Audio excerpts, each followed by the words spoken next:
Last part में हमने देखा था कि ली जुन फिश मॉन्स्टर से पीछा छुड़ाने के लिए सीनियर एल्डर की मदद लेने उनके पास चला गया था, जिसका पीछा जियाओ फैन जायरो के साथ कर रहा था। जिसके बाद सीनियर एल्डर और ली जुन तो फिश मॉन्स्टर के पास आ गए थे, जहाँ सीनियर एल्डर ने उन फिश मॉन्स्टर के साथियों को देखकर पता लगा लिया था कि इन्हें फेंगजियान वेले ने नहीं बल्कि किसी और ने मारा है। दूसरी तरफ जियाओ फैन जायरो के साथ सीनियर एल्डर के पैलेस में आ गया था, जहां अचानक से जायरो आउट ऑफ कंट्रोल हो गया था और उसकी बॉडी से एक एनर्जी निकल रही थी, जिसके बाद वो अचानक से एक बहुत बड़े गोरिल्ला में बदल गया था। और इधर जियाओ फैन पर एक बीस्ट ने हमला कर दिया था, जो सीनियर एल्डर की बनाई फॉर्मेशन से बना था। तो जियाओ फैन उस बीस्ट से लड़ने की कोशिश कर रहा था, पर उसे बार बार हार ही मिल रही थी। अब आगे तो इस पार्ट की शुरुआत में जायरो जियाओ फैन को बचाने के लिए उस बीस्ट से लड़ने लगता है, लेकिन वो बीस्ट जायरो पर भी भारी पड़ रहा था। तो ये देखकर जियाओ फैन अपनी पावर का इस्तेमाल करके अपने टेंटिकल्स में फंसा देता है, जिसके बाद जायरो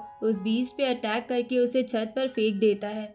इधर जियाओ फैन की हालत और भी खराब हो रही थी और उसके मुंह से और ज्यादा खून निकल रहा था, जिसे जियाओ फैन की स्टिक कंज्यूम कर रही थी, जिसकी वजह से जियाओ फैन पर डेमोनिक एनर्जी हावी होने लगती है और उसका सर चकराने लगता है। इधर वो बीस्ट वापस जायरो के पास आके उससे लड़ने लगता है। इस तरफ जियाओ फैन को भी अचानक से इल्यूजन दिखने लगते हैं, जहाँ वो उन इल्यूजन्स में उसी मॉन्क को देखता है जिसने उसे कल्टीवेशन सिखाया था और उसके पूरे गांव को खत्म करा था। तो उसे देखकर जियाओ फैन उसके पास जाके उसे मारने की कोशिश करता है, पर वो डेमोनिक एनर्जी उसे ऐसा नहीं करने देती। इधर रियलिटी में वो डेमोनिक एनर्जी स्पिरिट में बदलकर जियाओ फैन को मारने ही वाली थी, लेकिन तभी जियाओ फैन उस इल्यूजन से बाहर आके उस स्पिरिट से बच जाता है, लेकिन उसका फिर से खून निकलने लगता है, जिसके कारण वो डेमोनिक स्पिरिट और ताकतवर हो जाती है और जियाओ फैन को अपने इल्यूजन्स में ही फिर से फंसाने लगती है। पर तभी जियाओ फैन के पास रखा black fire mirror Xiao Fan को बचा लेता है, साथ ही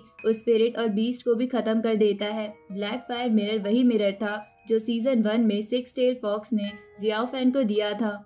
दूसरी तरफ वो सीनियर एल्डर ली जुन से कहता है कि जिसने भी इन फिश मॉन्स्टर्स को मारा है वो आसपास ही है, क्योंकि इसकी बॉडी का घाव ताज़ा है। इस पे ली जुन कहता है कि मैंने आसपास चारों तरफ नाकाबंदी करवा दी है, इसलिए वो किलर यहाँ से बच के नहीं भाग सकता। इस पे सीनियर एल्डर कहते हैं कि हो सकता है कि वो किलर भेस बदलकर हमारे बीच ही छुपा हो, इसलिए वो एल्डर उन सभी को एक फॉर्मेशन से कैद कर लेते हैं ताकि कोई यहाँ से भाग न सके। जिसके बाद वो ली जुन से कहते हैं कि तुम एक एक करके सबको चेक करो कि कोई इनमें से बहरूपिया तो नहीं है। तो ली जुन अपनी साथी को छोड़ के सभी को चेक करता है, लेकिन उसे कोई भी बहरूपिया नहीं मिलता। इसलिए वो सीनियर एल्डर से बोल देता है कि हमारे बीच किलर नहीं है, लेकिन अभी भी उस सीनियर एल्डर को शक हो रहा था। इस तरफ जियाओ फैन बहुत ज्यादा एनर्जी कंज्यूम हो जाने की वजह से बेहोश हो गया था, साथ ही जायरो भी अपने नॉर्मल रूप में आ गया था। तो जायरो जियाओ फैन को होश में लाता है, जिसके बाद जियाओ फैन मेडिटेशन करके खुद को हील कर लेता है और फिर उस पैलेस के अगले फ्लोर पर चला जाता है, जहाँ उसे एक स्टोन दिखता है जिसपे एक गड्ढा बना हुआ था। साथ ही उसे दीवार पर सोल रिवाइविंग रिचुअल की कुछ पेंटिंग्स दिखती है। तो जियाओ फैन उन पेंटिंग्स को ध्यान से देखने लगता है, क्योंकि उसे लग रहा था कि वो इसकी मदद से बियाओ को जिंदा कर सकता है, लेकिन उसे उन पेंटिंग से कुछ भी समझ नहीं आ रहा था। तभी जियाओ फैन का वो ब्लैक फायर मिरर चमकने लगता है, जिसे देखकर जियाओ फैन को लगता है कि हो सकता है कि वो इसकी मदद से कुछ पता लगा सके। अब वो ब्लैक फायर मिरर को उस गड्ढे में रख देता है, जिससे उस पैलेस का एक और फ्लोर ओपन हो जाता है। तो जियाओ फैन उस फ्लोर पर चला जाता है, लेकिन वहाँ बहुत ज्यादा फॉग था, साथ ही वहाँ पर बहुत ज्यादा बर्फ भी जमी हुई थी। तभी जियाओ फैन को एक बीस्ट की आवाज आती है जो उससे कहती है कि तुम सीनियर एल्डर तो नहीं हो, तो तुम यहाँ कैसे आए? क्या तुम्हारे पास ब्लैक फायर मिरर है? इस पे जियाओ फैन बोलता है कि हाँ, मैंने ब्लैक फायर मिरर का इस्तेमाल करा है। साथ ही जियाओ फैन को गुस्सा भी आ रहा था, क्योंकि वो भी सामने नहीं आ रहा था। तभी ब्लैक फायर मिरर का नाम सुन के वो भी जियाओ फैन पर अटैक करके उससे कहती है कि तुम्हारे पास वो मिरर कैसे आया? तुमने मेरे बेटे 6 टेल फॉक्स के साथ क्या किया है? इधर जियाओ फैन देखता है कि वो बीस 9 टेल फॉक्स है। इधर जियाओ फैन के जवाब ना देने की वजह से 9 टेल फॉक्स गुस्से में जियाओ फैन पर लगातार अटैक करने लगती है, लेकिन जियाओ फैन इधर उधर भागते हुए उसके हर अटैक से बचने की कोशिश कर रहा था। तभी जियाओ फैन देखता है कि वो 9 टेल फॉक्स चेन से बंधी हुई है। उसी वक्त वो 9 टेल फॉक्स जियाओ फैन पर भारी पड़ने लगती है। तो जियाओ फैन उस चेन की मदद से उस 9 टेल फॉक्स को कंट्रोल करने लगता है। इस तरफ हमें पता चलता है कि ली जुन की साथी असल में यैन थी, जिसने अपना भेस बदल रखा था। अब यैन अपनी पावर से वहां खड़े कुछ फेंगजियान वैले के लोगों को कंट्रोल करके वहां से भागने को कहती है, ताकि उस सीनियर एल्डर का ध्यान उसकी तरफ ना जाए। लेकिन वो सीनियर एल्डर उन लोगों को भागने नहीं देता। साथ ही वो समझ गया था कि इनके ऊपर इल्यूजन मैजिक का इस्तेमाल हुआ है। इसके बाद वो सीनियर एल्डर ली जुन से कहता है कि इन पे जिस इल्यूजन मैजिक का इस्तेमाल हुआ है वो सिर्फ ही हुआन क्लैन के लोग इस्तेमाल करते हैं। तो ये सुन के ली जुन को शक हो जाता है कि ये सब यैन का काम है। इस तरफ वो नाइन टेल फॉक्स शांत हो गई थी, जिसके बाद जियाओ फैन उसे बताता है कि ये ब्लैक फायर मिरर मुझे सिक्स टेल फॉक्स ने ही दिया था, जो अब शायद मर चुका है। ये जान के वो नाइन टेल फॉक्स बहुत ही ज्यादा उदास हो जाती है। इसके बाद जियाओ फैन उस जगह की दीवारों पर सोल रिवाइविंग रिचुअल के बारे में ही ढूंढने लगता है, लेकिन वहाँ पर और कोई पिक्चर नहीं थी। तभी वो नाइन टेल फॉक्स कहती है कि मुझे यहाँ फेंगजियान वैले के लोगों ने कैद कर रखा है, पर जियाओ फैन उसकी बातों पर ध्यान नहीं देता और जायरो के साथ वहाँ से जाने लगता है। पर जायरो उदास मुंह से नाइन टेल फॉक्स को ही देखे जा रहा था, क्योंकि वो उसे आज़ाद कराना चाहता था। जो बात जियाओ फैन भी समझ जाता है और नाइन टेल फॉक्स से पूछता है कि मैं तुम्हें कैसे आज़ाद कर सकता हूँ। इस पे नाइन टेल फॉक्स कहती है कि मुझे आज़ाद कराने के लिए तुम्हें ब्लैक फायर मिरर को इस चेन के ओरिजिन से कनेक्ट करना होगा, पर मुझे नहीं लगता कि तुम उसका इस्तेमाल करोगे। पर जियाओ फैन तुरंत ही उस चेन के ओरिजिन की तरफ जाने लगता है। ये देखकर nine tail fox Xiao Fan से पूछती है कि तुम मेरी मदद क्यों कर रहे हो। इस पे जियाओ फैन कहता है कि 10 साल पहले मेरी ही वजह से तुम्हारा बेटा अपनी लवर से बिछड़ गया था, मैं बस उस बात का पश्चाताप करना चाहता हूँ। तो ये सुन के नाइन टेल फॉक्स समझ जाती है कि जियाओ फैन एक अच्छा इंसान है और वो किसी से बहुत प्यार करता है। इधर Xiao Fan black fire mirror को इस्तेमाल करके उस फॉक्स को आज़ाद कर देता है, जिसकी वजह से वो फॉक्स अपनी पूरी ताकत का इस्तेमाल कर सकती थी।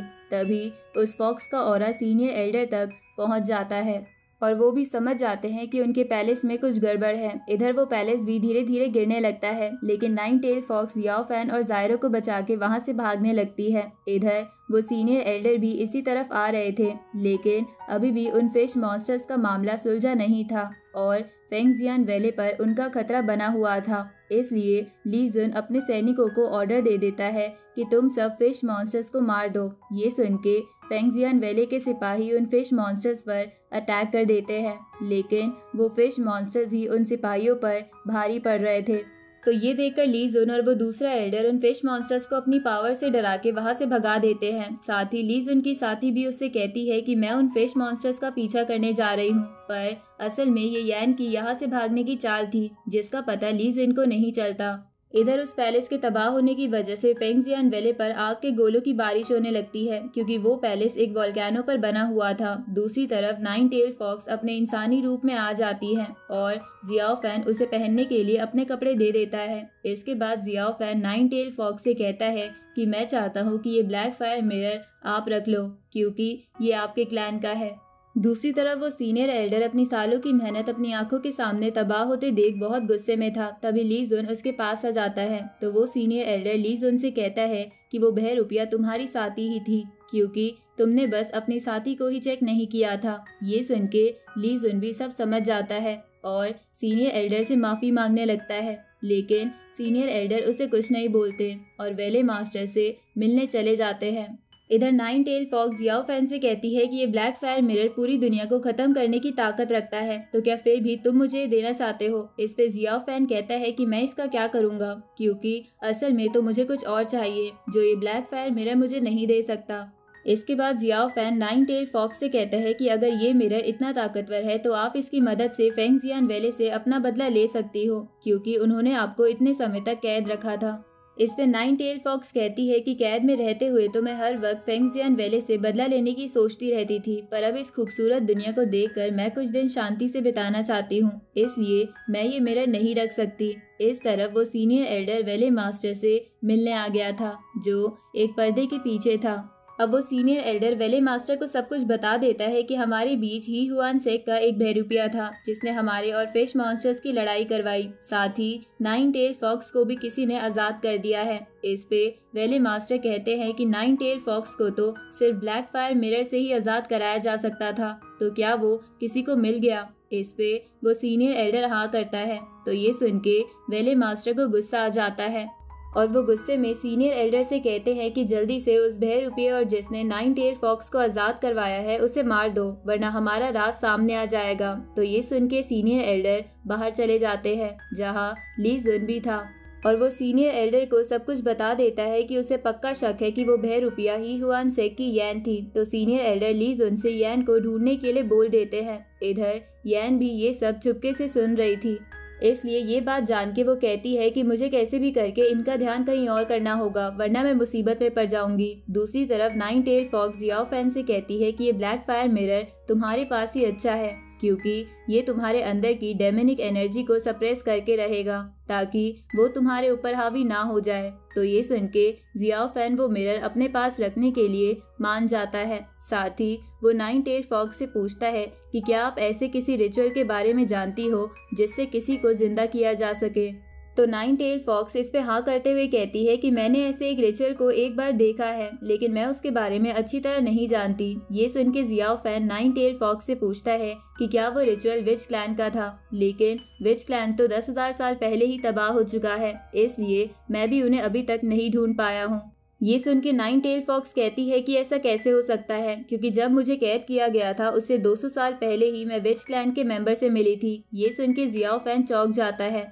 साथ ही वो समझ गया था कि विच क्लैन अभी भी जिंदा है और वो अभी भी बियाओ को बचा सकता है। तभी nine tail fox Xiao Fan से कहती है कि मैं विच क्लैन को ढूंढने में तुम्हारी मदद करूंगी, क्योंकि तुमने मुझे आजाद कराया है। ये सुन के जियाओ फैन उन्हें थैंक यू बोलता है। अब वो दोनों शाम होने पर एक गुफा में आ जाते हैं और रात वही बिताते हैं, जिसके बाद सुबह होने पर जियाओ फैन को लगता है कि उनकी केव के बाहर यैन है, इसलिए वो बाहर आके बोलता है कि मुझे पता है तुम यही हो, इसलिए मेरे सामने आ जाओ।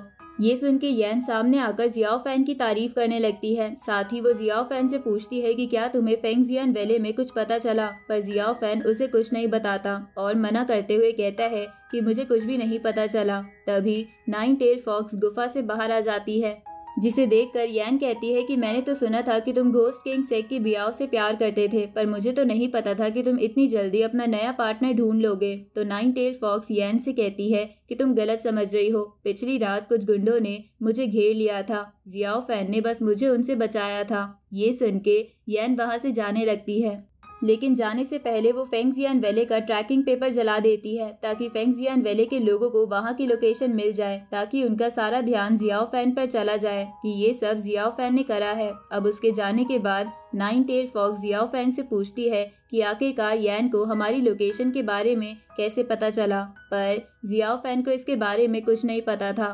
तभी फेंगजियान वैली के लोग वहां आ गए थे, इसलिए जियाओ फैन उन्हें एक एक करके मारने लगता है, जिसे देखकर बचे हुए फेंगजियान वैली के लोग डर के मारे वहां से भाग जाते हैं। अब nine tail fox Xiao Fan से कहती है कि मुझे कल से जायरो में कुछ स्मेल आ रही थी, लेकिन मुझे समझ नहीं आ रहा था कि ये किसकी स्मेल है, पर आज यैन से मिलने पर मुझे सब कुछ समझ आ गया कि असल में यैन ने अपने मैजिक से जायरो पर एक स्मेल डाल दी थी, जिसे फॉलो करते करते वो यहाँ आ गई। दूसरी तरफ हम रोजी को देखते हैं जो किसी टेक्निक की प्रैक्टिस कर रही थी, पर वो इसमें कामयाब नहीं हो पाती। तभी उसके पास उसकी एक साथी आकर उसे बताती है कि सेक मास्टर ने आपको बुलाया है। तो रोजी वहाँ चली जाती है, जहाँ सेक मास्टर वो मैसेंजर और रोजी की पीक की लीडर भी थी। अब सेक मास्टर उन सबसे कहते हैं कि फेंगजियान वैली में कुछ गड़बड़ चल रही है, इसलिए रोजी को इस सब का पता लगाने जाना होगा। तो रोजी इसके लिए मान जाती है। इधर नाइन टेल फॉक्स जायरो को नहला देती है ताकि उसके अंदर से वो स्मेल निकल जाए। इसके बाद वो nine tail fox Xiao Fan और जायरो को कहीं ले जाने लगती है। इधर हम रेंग वेंग को देखते हैं, जिसने 2 बीस्ट को कैद कर रखा था।